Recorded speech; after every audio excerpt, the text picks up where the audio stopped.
ছোট বাচ্চাকে টক দই আর মধু খাওয়ানো মানে তার ব্রেনটাকে সুপার গ্লু আঠার মতো বানায়া দেওয়া। মানে এটা এত ব্রেন বুস্ট করে, মেধা শক্তি এত বাড়ায়। রসুলের একটা হাদিস এবং বৈজ্ঞানিক কয়েকটা তথ্য শুনলে আপনি অবাক হবেন। একটা আর্টিকেলে পড়ে আমি নিজেই অবাক। আল্লাহর হাবিবের যে বর্ণনা 1450 বছর আগে দিয়েছেন, আজকের বিজ্ঞান তা প্রমাণ করে দিয়েছে।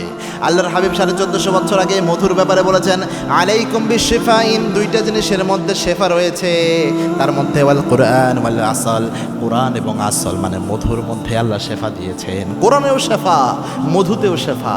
আর দই, টক দই এটাও উপকারী। আল্লাহর হাবিব কিন্তু খুব দুধ পছন্দ করতেন। মিরাজের রাতেও আল্লাহর হাবিব দুধ খেয়েছেন।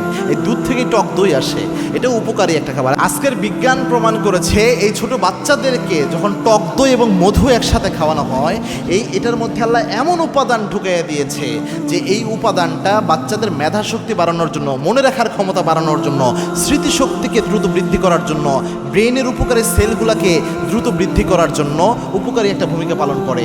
ব্রেনের পজিটিভ অনেক ভালো ভালো সেল ডেভেলপ হয়, ভালোভাবে সক্রিয় হয়, কার্যক্ষমতা বেড়ে যায় ব্রেনের এই টক দই মধু একসাথে খাওয়ার জন্য। এজন্য ডাক্তাররা বলে টক দই মধু হচ্ছে সুপার গ্লু আঠার মতো কাজ করে। এবং বর্তমান এই গবেষণাটা এবং পাশাপাশি রসুলের হাদিস এটা পুরোপুরি মিলে যায় টক দইয়ের ব্যাপারে, এবং বিশেষ করে রসুল ইসলাম মধুর ব্যাপারে যে ব্যাপারে বলেছেন, এবং আল্লাহ কোরআনে বলেছেন শিফা উন লিন নাস, এই মধুর মধ্যে আল্লাহ রাব্বুল আলামিন আরোগ্যতা রেখেছে।